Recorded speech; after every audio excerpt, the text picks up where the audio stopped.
Bon ben, salut Thomas, comment tu vas? Je vais bien et toi, Jonathan? Ouais, ça va, hein. Bah ouais, bon ben là, on s'assoit un peu avec toi, tu vois, pour que un peu tu nous parles de toi, un peu les gens de l'extérieur, ils apprennent à te connaître. Donc, est-ce que tu peux un peu te présenter, dire un peu d'où tu viens, à quel âge tu as commencé le basket, comment t'es arrivé à jouer au basket? Moi, je m'appelle Thomas Bassong, je viens de Paris, je suis né à Paris, d'une mère qui est née au Cameroun, mais qui est maintenant française, et un père guadeloupéen. Et du coup, j'ai grandi dans Paris, j'ai commencé le basket à 10 ans, puis après mes 10 ans, je suis resté 3 ans dans un club de mon quartier, CSP 19, Ok, dans le 19e. Puis après, je suis parti à Levallois, j'ai fait 2 années 15 là-bas. Et après, je suis parti dans une équipe en région élite, région R1, je La crois. Courneuve, U17, ouais, ok. U17. Puis j'ai intégré le centre de formation de Gravelines Dunkerque. Je suis resté 1 an là-bas. J'ai joué en U18 et en espoir. C'est là-bas que tu as été Champion champion de de France, France avec des joueurs aussi comme Romain Daumont et Evan Evan Bodger Badger, qui oui. évoluent en NCA. Ayuba Bryan aussi, mais c'est un Belge. Ok, Ouais. ok, ok. Et du coup, puis après ça, j'ai décidé d'aller aux Algiris Kaunas, en En Lituanie, Lituanie, c'est ça? ouais, Euroleague. Et c'est là-bas, ils faisaient le ANGT, le Ouais, Euroleague ça. Junior. Ouais.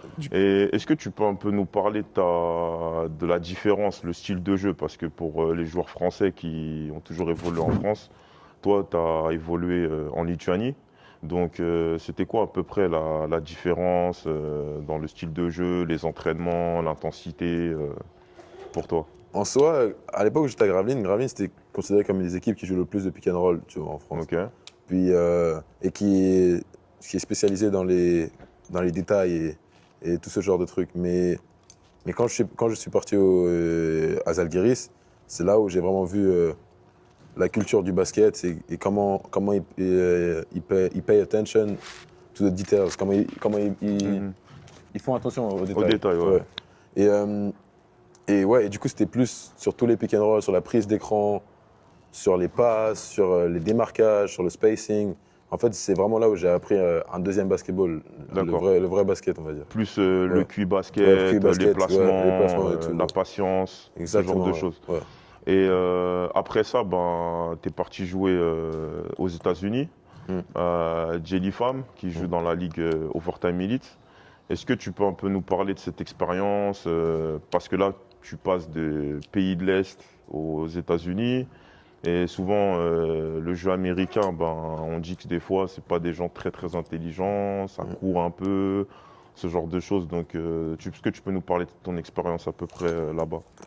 Moi, je suis parti à Overtime Elite. Après le tournoi NGT, c'est là où j'ai su que j'allais aller aux États-Unis, grâce à l'aide de toi d'un scout, Jonathan Ogbo. Puis du coup, je lui ai raconté comme si tu n'étais pas là. Il m'a mis en contact. Je vais dire toi, mais je vais dire il. Euh, Il m'a mis en contact avec plein d'high school. Et du coup, je suis parti à OTI. OTI, c'est une ligue où il y a vraiment beaucoup de joueurs vraiment techniques, tu vois. Genre, les meneurs, ils sont super techniques, tout le monde technique. Mais après, c'est un jeu un peu plus personnel, tu vois. C'est plus ouais, comme ouais, un c'est des showcase. individualités. Ouais, et puis c'est plus comme un Mhm, showcase. Les gars, ils essaient tous d'aller en D1, tu vois. mhm. Ils essayent de sortir leur épingle du jeu. Donc, c'est moins un jeu d'équipe. Puis c'est moins dans les détails, mais les gars sont vraiment techniques. Et c'est là, je pense que c'est là-bas où j'ai vu, en high school, genre dans mes années jeunes, puisque après maintenant je suis en D1, dans mes années jeunes, je pense que c'est la ligue où j'ai vu le plus de niveau, Mhm. où j'ai vu le plus de niveau. Ok. Bah après, en même temps, là-bas aussi, d'un point de vue individuel, tu as fait une très bonne saison hein, parce que tu as fini meilleur rebondeur de ton équipe, meilleur scoreur. Tu as aussi été dans le 5 de départ d'Overtime Elite. Et bah, tu as aussi fini finaliste pour être défenseur de l'année là-bas. Et après ça, tu es parti à Florida State. C'était quoi à peu près pour toi ta saison cette année? Parce que bon, tu es parti quand même dans une grosse conférence, dans la SEC. Est-ce que tu peux un peu nous parler de ton expérience cette année? Comment ça s'est passé? Parce que c'est sûr qu'il y a eu des hauts et des bas. Alors, après ma saison à OTI, je commence à avoir des offres et des intérêts. Et Mhm. mon but, c'était de jouer au plus haut niveau, dans une high major, mais dans une équipe dans laquelle je pourrais jouer. Et D'accord, ouais. je pensais que Florida State Je pensais que Florida State était le perfect fit pour moi. Du coup, j'ai choisi Florida State parce qu'on joue en SEC. SEC, c'est une très bonne ligue. C'est pour high major. conférence. Ouais, mais c'est pas aussi physical que genre Big 12 et SEC. Je me suis dit, pour ma freshman saison, ça va être plutôt pas mal. Mais du coup, ma saison, comme j'étais avec l'équipe de France l'été, je suis arrivé en retard. Et aux États-Unis, surtout en D1, l'été, c'est super important pour faire sa place. Donc, je suis arrivé un peu tard, mais du coup, au début de ma summer session, moi, quand j'étais au début, eux, ils étaient vers la fin, tu vois. Du coup, c'était un peu compliqué au début, mais à la fin, vers septembre, de septembre to octobre, avant le début de la saison, j'ai commencé à faire ma place. Puis, on a commencé à faire des matchs. Au début, je jouais pas. Au début, je jouais pas vraiment, genre 15 minutes par match, 13 minutes par match. Puis, comme on perdait beaucoup de matchs, le coach a dû faire des changements et ça a marché. Et à tel point que quand on est arrivé en SEC, genre après 2 matchs en SEC, j'ai start tous les games. Ok. Sinon, toi, tu te vois plus comme un poste 3, 2. Je trouve que moi, mes points forts, ils sont dans la polyvalence. Donc, c'est-à-dire que je peux jouer plusieurs postes en même temps. Mais dans le futur, je me verrai plus jouer. Et là, je suis en train de travailler pour ça. C'est parce que j'ai des lacunes techniques. Genre, mon shoot doit être Ton shoot extérieur. mon shoot extérieur doit être meilleur. Enfin, je pense pas que c'était un problème parce que je shootais très bien à OT avant de venir en D1. Et OT, c'était les mêmes lignes que la NCAA. Après, c'est sûr que le jeu va plus vite, mais je sais que je sais tirer et je suis en train de travailler sur ça. Oui, ça juste la saison prochaine. Ouais. Et du coup, oui, je me vois plus au futur comme un poste 2-3, mais plus 3, tu vois. Mais et j'espère aller en NBA avec ça. Ok. Et tes points forts, c'est plus la défense, ta polyvalence. Je dirais, ma défense, pour moi, c'est pas un point fort, c'est quelque chose que tu dois avoir. Genre, tu vois. Du coup, pour moi, c'est ancré en moi. Donc, je ne compte pas ça en point fort. Mon point fort, pour moi, c'est ma polyvalence. Puis, il y a un truc que pas vraiment beaucoup de gens ont remarqué, c'est que j'ai un bon first step. Genre, j'arrive à get to the paint, j'arrive à attaquer la raquette vraiment facile. Pas facilement, mais j'arrive à aller dans la raquette.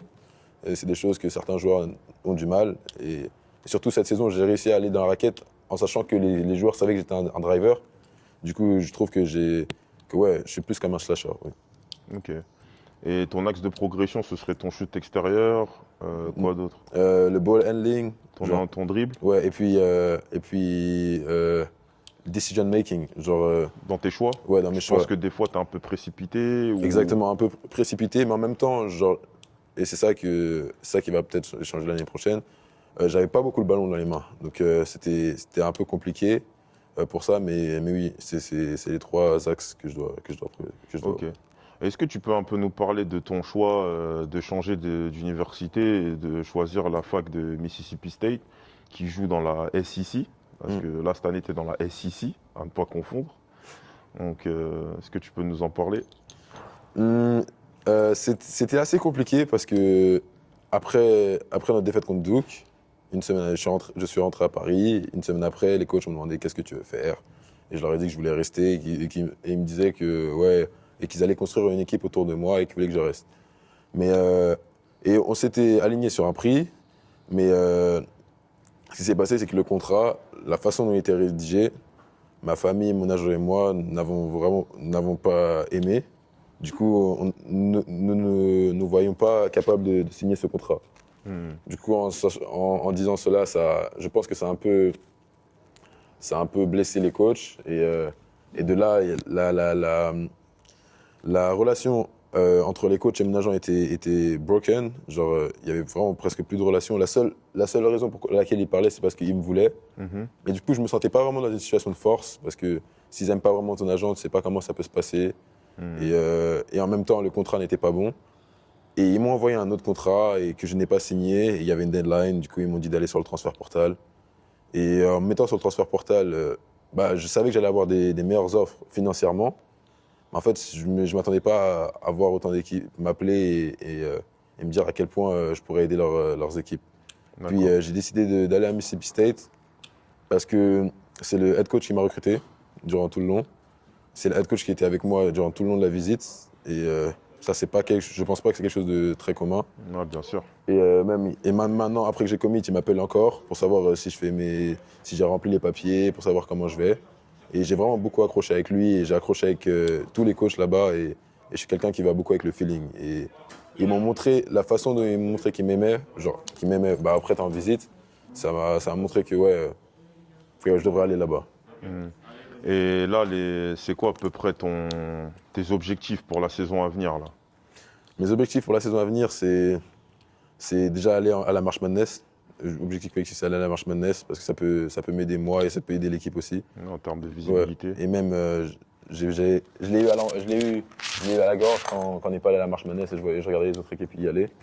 Surtout qu'en plus, c'est sur un tir contre Duke, Ouais. le shooter il rate au buzzer carrément. Ouais. Sinon, vous les sortez, c'est open. Hein. Mais bon, mais oui, du coup, et mes objectifs personnels, c'est bien sûr marquer plus de points, avoir Plus la balle dans les mains. Ouais, avoir un meilleur impact offensif, avoir des meilleurs pourcentages au tir, puis finir dans le 5 défensif SEC et finir dans All Team SEC. Ok. Et tu as toujours pour objectif ultime d'aller à la draft? Oui, je pense que si je réussis, les goals que je me suis posés, si je les réussis, j'irai à la draft sans problème. Ok. C'est ce que je pense. Ok, ça marche. Ben, merci Thomas de ton temps pour cette interview.